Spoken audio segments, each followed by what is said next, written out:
Ce matin, nous avons le plaisir de recevoir l'ONG Le Village de la Joie. Monsieur Aristote est avec nous pour en parler. Bonjour Monsieur Aristote. Bonjour. L'historique de notre ONG, elle est très simple. Nous sommes originaires de Madagascar et mes parents installés là-bas, ce qui fait qu'ils avaient des biens.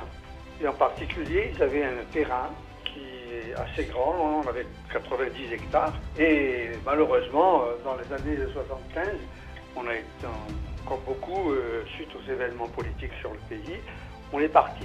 On a quitté Madagascar, mais on avait gardé la propriété elle-même. Et puis donc, nous sommes partis donc en 75.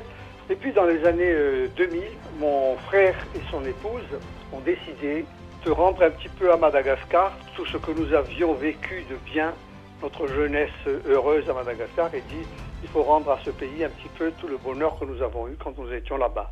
Donc, ils sont revenus à Madagascar et ils ont repris en main le terrain. Et c'est là qu'ils avaient commencé dans leur idée, c'était d'accueillir les enfants malheureux de Tananarive. Et puis ils ont été contactés après, quand ils sont arrivés, par le maire du village, c'est le village de Merimandoshu. Ils ont dit pourquoi vous allez prendre des enfants à Tananarive alors que chez nous, nous avons des enfants qui sont malheureux. Aidez-nous plutôt ici.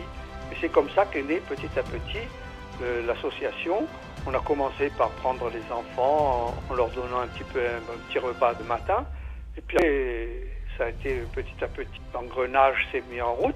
On a créé une école, une petite maternité d'abord, pour s'occuper des enfants malheureux qui venaient de naître avec les mamans, parce que très souvent à Madagascar, les mamans sont seules, parce que les maris, ils sont au volage.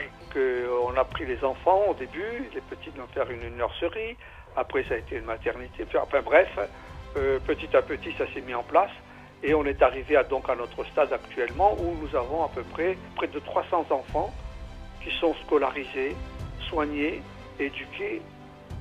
Et on a créé aussi une maisonnée où sont installés des enfants orphelins. On en a à peu près 40 maintenant parce que nous sommes reconnus maintenant par l'État malgache comme étant une ONG fiable et surtout sûre